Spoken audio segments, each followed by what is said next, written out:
Hello friends, once again welcome back to signing with Asha, जहां पर हम बातें करते हैं अपने प्रोफेशनल एंड पर्सनल ग्रोथ के बारे में। और आज मैं बताने वाली हूं कुछ ऐसा जिससे आप करोड़पति बन सकते हैं। यस, आपको पता ही है मैंने अपनी फाइनेंशियल एजुकेशन के ऊपर ये सीरीज चलाई हुई है और आज का जो टॉपिक है उसमें आपको मैं बताने वाली हूँ दुनिया के 8वें अजूबे के बारे में, जिससे आप छोटा से अमाउंट को इन्वेस्ट करके बहुत सारे पैसे कमा सकते हैं और अपनी वेल्थ क्रिएट कर सकते हैं। आपने काफी बार देखा होगा आपके साथ पढ़ने वाले फ्रेंड या फिर आपकी एज के ही लोग आगे चल के वो इतना वेल्थ क्रिएट कर लेते हैं या इतना पैसा कमा लेते हैं और आप सोचते रह जाते हैं कि कैसे इन्होंने इतना पैसा अर्न किया है या कैसे इनके पास इतनी मनी है, कैसे इन्होंने इतना पैसा सेव कर लिया, कैसे अपनी लाइफ इतने मजे से जी रहे हैं। आपने कभी सोचा है कि ऐसा क्यों कर पाते हैं लोग और ऐसा क्या चीज है जिससे कि वो टाइम रहते कर देते हैं और आप नहीं कर पाते हैं? जो ये मैजिक है या फिर जो ये फॉर्मूला है, ये क्या है जिससे आप बहुत ही अच्छे से अपनी वेल्थ क्रिएट कर सकते हैं? ये है कंपाउंडिंग। यस, हम लोगों ने कंपाउंडिंग अपनी एजुकेशन में बहुत ही अच्छे से पढ़ाई। इवन हम बहुत ही अर्ली टाइम से कंपाउंडिंग पढ़ना स्टार्ट कर देते हैं। 6th 7th 8th ग्रेड से हम कंपाउंडिंग पढ़ते हैं, लेकिन हमें नहीं पता होता है कि हम अपनी रियल लाइफ में इसको कैसे यूज करें। जितने भी रिचेस्ट लोग हैं, वाइज लोग हैं, वो इसी कंपाउंडिंग से बहुत ज्यादा रिच से रिच बनते चले जाते हैं। आपने देखा भी होगा जो रिच हैं वो रिच ही होते चले जा रहे हैं। This is only the reason कि वो सही टाइम पे अपने पैसे को सही से इन्वेस्ट करते हैं और जो कंपाउंडिंग का मैजिक है उसका बेनिफिट लेते हैं। अब आप बोलेंगे ये कंपाउंडिंग है क्या? जिन लोगों को कंपाउंडिंग का नहीं पता है या फिर पता जरूर है लेकिन वो यूज नहीं करते हैं, उनके लिए सबसे पहले मैं एक स्टोरी सुनाना चाहूंगी जिससे कि आप बहुत ही इजीली कंपाउंडिंग को समझ पाओगे कंपाउंडिंग होता क्या है। So let's start the story. एक राजा होता है, उसका साम्राज्य बहुत ही सुंदर होता है। वहाँ से एक वाइज मैन गुजर रहा होता है और राजा के साम्राज्य को देखकर बहुत ही खुश होता है और वो सोचता है उसको कुछ दिन वहीं पर बिताने चाहिए। अब वो जब राजा के बारे में धीरे धीरे जानता है तो उसे पता चलता है कि राजा को गेम खेलना बहुत ही पसंद है। उस राजा के पास सब कुछ है, बस वो गेम के लिए बहुत ही ज़्यादा उत्सुक रहता है। अब वो राजा के पास जाता है और उसको बोलता है कि वो उसको ऐसा गेम दिखाएगा जिससे कि वो बहुत ही खुश हो जाएगा। अब राजा उसको बोलता है कि वो उसको वो गेम दिखाए और वो गेम होता है चेस।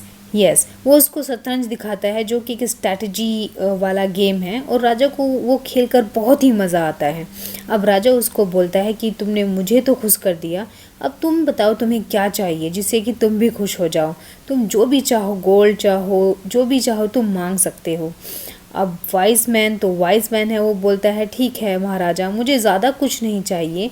आपको मेरा ये चेस बोर्ड पसंद आया है, आप इसके फर्स्ट स्क्वायर पर एक दाना रखिए और हर एक स्क्वायर पर उसका डबल कर दीजिए और यही मेरा रिवार्ड होगा। अब राजा उसकी ये बातें सुनकर बहुत हंसता है और बोलता है शायद अभी तुम ना समझ हो, अभी तुम्हें शायद दुनिया का नहीं पता है। मैं तुम्हें यहाँ रिवार्ड देने की बात कर रहा हूँ। मेरा जो साम्राज्य है बहुत ही अच्छे से भला पूरा है। आपको जो भी मांगना है आप मांग सकते हो, आपको हीरे जवाहरात सोना जो भी चाहिए आप मांग सकते हो।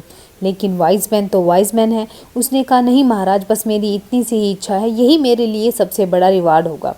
अब राजा ना चाहते हुए भी अपने मंत्री को आदेश दे देता है कि चलिए आप इनकी इच्छा को पूरा करिए।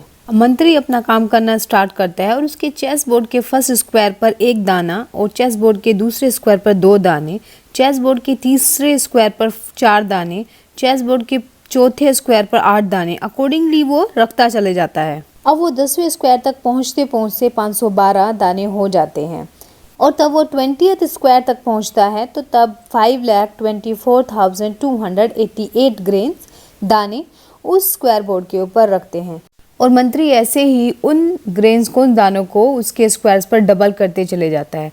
अब आप बिलीव नहीं करेंगे, जब तक वो चेस के हाफ में पहुंचता है, उसके हाफ स्क्वायर तक पहुंचता है, वो कितना बड़ा अमाउंट हो जाता है।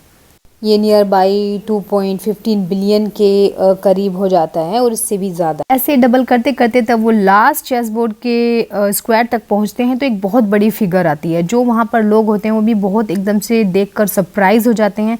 इवन आप भी सरप्राइज हो जाएंगे, तब आप जानेंगे ये जो राइज है ये हो जाता है 9.2 quintal. Yes, so this is the power of compounding. Yes friends, this is only the power of compounding. I hope now आप समझ पाएंगे कि कंपाउंडिंग क्या होती है और कंपाउंडिंग में कितनी पावर होती है। This is the 8 wonder of the world, इसको हम 8वां अजूबा बोलते हैं और दिस इज ट्रू। ठीक है, अब आप बोलोगे स्टोरी से हमें समझ आ गया कंपाउंडिंग क्या होती है, बट हम कैसे रिच बन सकते हैं इस कंपाउंडिंग की हेल्प से। तो यहाँ पर भी मैं एक एग्जाम्पल लेना चाहूँगी जिससे आप बहुत ही अच्छे से समझ जाएंगे कि आप कैसे अपने पैसे को इन्वेस्ट कर सकते हैं और कैसे कंपाउंडिंग की आप जो पावर है उसको यूज़ करके अपने एक अच्छे से वेल्थ क्रिएट कर सकते हैं।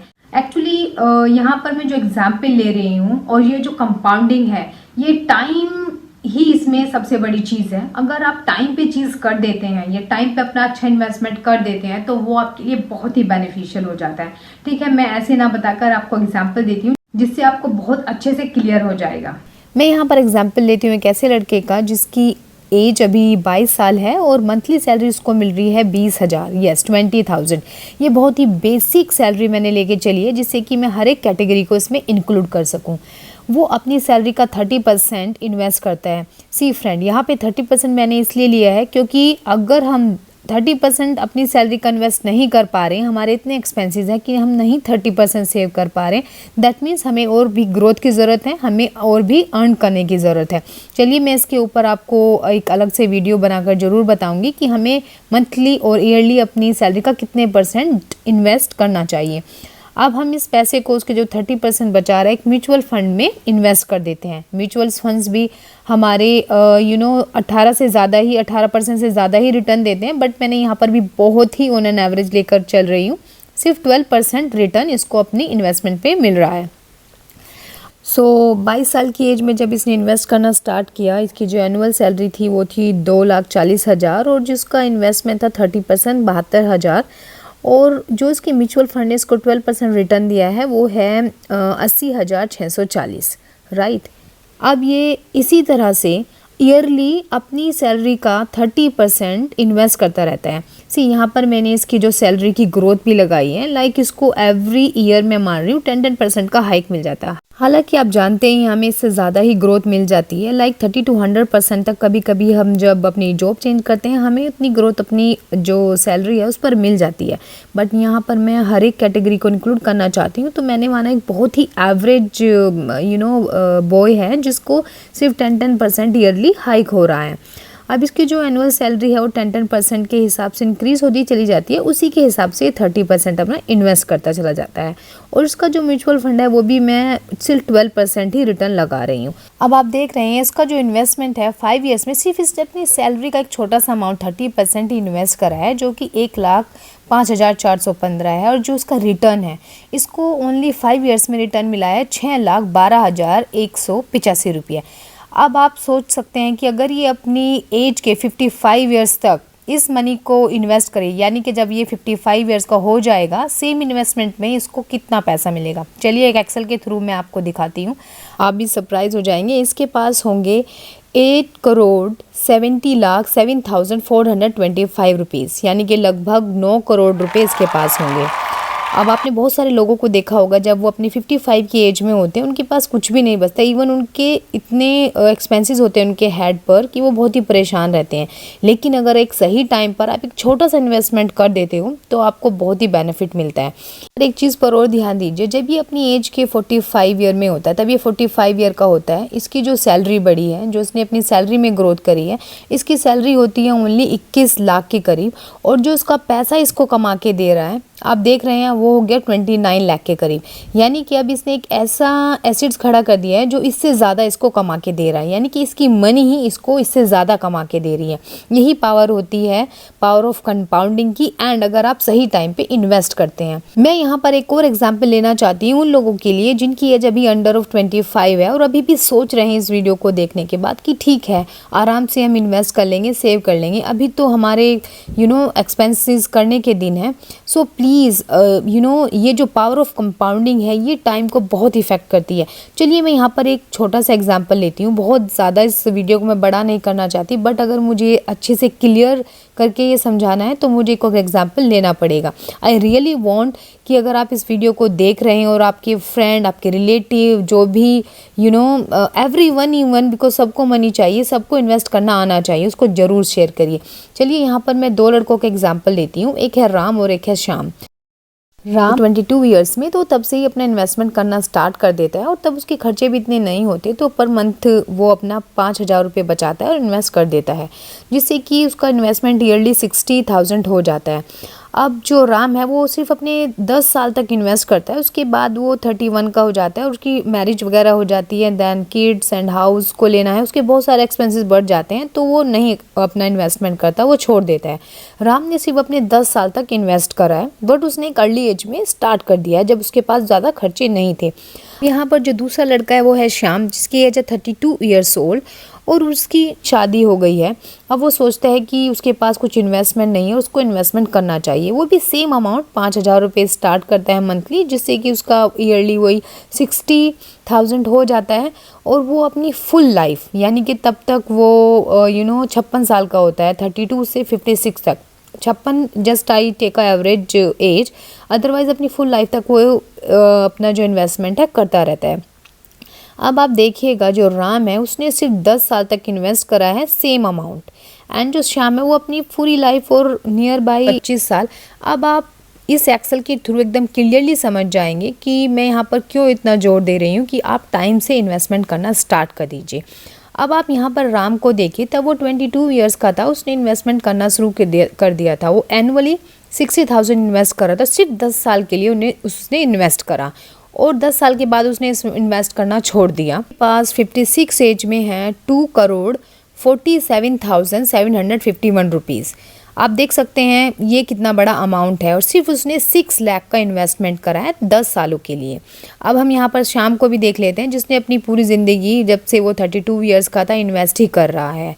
उसके पास आया है 89,60,000 लगभग। आप देख सकते हैं कितना बड़ा डिफरेंस है दोनों के अमाउंट में। और जो श्याम ने अमाउंट इन्वेस्ट करा है उसकी भी एक बड़ी ही फिगर है, ये है 15 लाख। इसने 15 लाख पे कितना पाया है? सिर्फ 89 लाख। और जो राम है उसने कितना पाया? 6 लाख पर, ओनली 6 लाख पर 2 करोड़, 2 करोड़ से भी ज़्यादा उसको मिल गया है। तो आप देख सकते हैं मैं इतना आपको क्यों बोल रही हूँ कि अगर आप अभी अर्ली एज में हैं और आपने स्टार्ट कर दिया अर्निंग करना, तो आप प्लीज़ अपना इन्वेस्टमेंट करना भी स्टार्ट कर दीजिए, बहुत ही ज़्यादा ज़रूरी है। क्योंकि वही एक एज होती है जिसमें हम अपने एक्सपेंसेस हमारे पास बहुत एक्सपेंसेस होते ही नहीं हैं, हम बस कर देते हैं, बिना किसी एक्सपेंस के भी एक्सपेंसेस करने लगते हैं। So please keep focusing on this point. Now I think you understand कि कंपाउंडिंग में टाइम का कितना इफेक्ट है। और जो लोग अभी अंडर 25 हैं उनको अभी से ही अपना इन्वेस्टमेंट करना स्टार्ट कर देना चाहिए। इसमें सिर्फ 2 ही चीज़ वर्क करती है। सबसे बड़ी चीज़ है इसमें टाइमिंग और आपकी जो कंसिस्टेंसी है वो। अगर आप टाइम से इन्वेस्टमेंट कर देते हैं तो एक अपनी आइडियल एज में तब आपको रियली लाइफ की जो चीज़ें हैं, जो लग्जरी है, उनका बेनिफिट उठाना चाहिए, आप उठा सकते हैं। एक्चुअली होता क्या है, इन अर्ली एज तब हमारी जॉब लगती है, तब अंडर 25 हम होते हैं, हमारे पास पैसा होता है और हम खर्चे भी इतने नहीं होते हैं, लेकिन हम एक्सपेंसेस कर देते हैं, बहुत सारे एक्सपेंसेस हम बढ़ा लेते हैं। उस टाइम में हमें नहीं पता होता कि जो ये मनी है जो आज हमने कमाई है, हमें इसको कैसे यूज़ करना। और जब हमारे रियली एक्सपेंसेस करने के टाइम आता है तो हमारे पास पैसे ही नहीं होते एक्सपेंस करने के लिए। सो प्लीज़ अगर आप अभी आपकी एज 25 से कम है या फिर ज़्यादा भी है, at least try this. But under of the 25 है तो it is a best time to invest your money, जिससे कि आप एक अच्छे से वेल्थ क्रिएट कर पाएंगे अपने आने वाले टाइम में और आपको कोई ज़्यादा प्रॉब्लम भी नहीं होगी। जैसे कि बहुत सारी प्रॉब्लम्स हमें फाइनेंस से रिलेटेड होने लगती है। हम मैरिज कर लेते हैं, बच्चे हो जाते हैं, then we would have a so much burden on our head और हमारे पास होता कुछ नहीं है। So just keep focusing on this compounding and take benefit of it. And जितने भी आपके फ्रेंड्स हैं या फिर रिलेटिव्स हैं, please share my video. I really want it कि जितने भी लोग हैं वो फाइनेंशियल एजुकेट हों और इन चीज़ों को समझें। बहुत ही ज़्यादा ज़रूरी है, बिकॉज हम जब यूथ होते हैं, जब हम एक अर्ली एज में होते हैं, तब हमें बिल्कुल भी पता नहीं होता कि अपनी मनी को कैसे हम इन्वेस्ट करें, कैसे सेव करें। और ये वो टाइम तब निकल जाता है, फिर हमारे हाथ में कुछ नहीं रहता, हम एक मीडियोकर लाइफ ही जीते रहते हैं, क्योंकि हम उस टाइम पे इतना बिजी हो जाते हैं अपनी चीज़ों में और एक्सपेंसेस भी इतना बढ़ जाते हैं, हमें कुछ समझ नहीं आता कैसे करें। So this is my request, you just share this video how much you can and let people get educate related to finance। और let them take advantage of compounding also. So friends, keep watching my channel. मैं आगे आगे बहुत अच्छी video लाने वाली हूँ जिससे रियली आपको बहुत हेल्प मिलेगी, and you just to support me also. So I will be get also motivated to share so many videos.